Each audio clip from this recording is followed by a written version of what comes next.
course, at the centre of all this are the victims and survivors of Jeffrey Epstein's actions, many of whom are still awaiting their day of justice. And Dan joins us now to talk about all this. Dan, I think I'm right in saying we haven't had all the files or anything like it. And, really one can't even begin to say that the survivors have had justice. Are we ever going to get more answers? Well, the Democrats are saying, in fact, that the Department of Justice has released only about half of the files they hold and that there is much more to come out. They've been alleging in very clear terms that this is nothing short of a White House cover-up. Certainly, there are plenty of mentions of Donald Trump, about 5,000 or so, but so far, no incriminating photos or videos of him. And he has maintained, and the White House has maintained, he cut off all relations. He had no idea about Jeffrey Epstein's criminal activities and that he is hiding nothing. In the last few minutes, the president has finally been asked about this in the Oval Office. Here's what he had to say about his involvement with Jeffrey Epstein.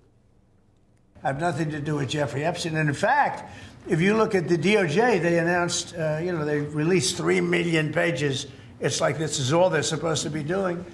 And frankly, the DOJ, I think, should just say, we have other things to do, because that whole thing has turned out, other than Bill Clinton and, Bill Gates and lots of people that there are a lot of questions about it, but nothing on me. Survivors we've spoken to are still pushing for transparency, particularly for Andrew Mountbatten-Windsor and Peter Mandelson at the British end of this scandal. Here's what they're telling us. I think that they should absolutely testify to Congress. This is an investigation. It's not finished. There are a lot of allegations out there. And if you have nothing to hide, why not come out and say you have nothing to hide?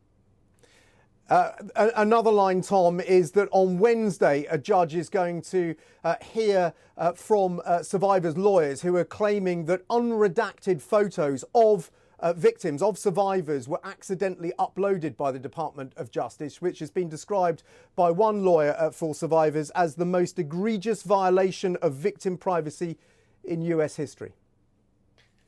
OK, Dan, thank you very much indeed.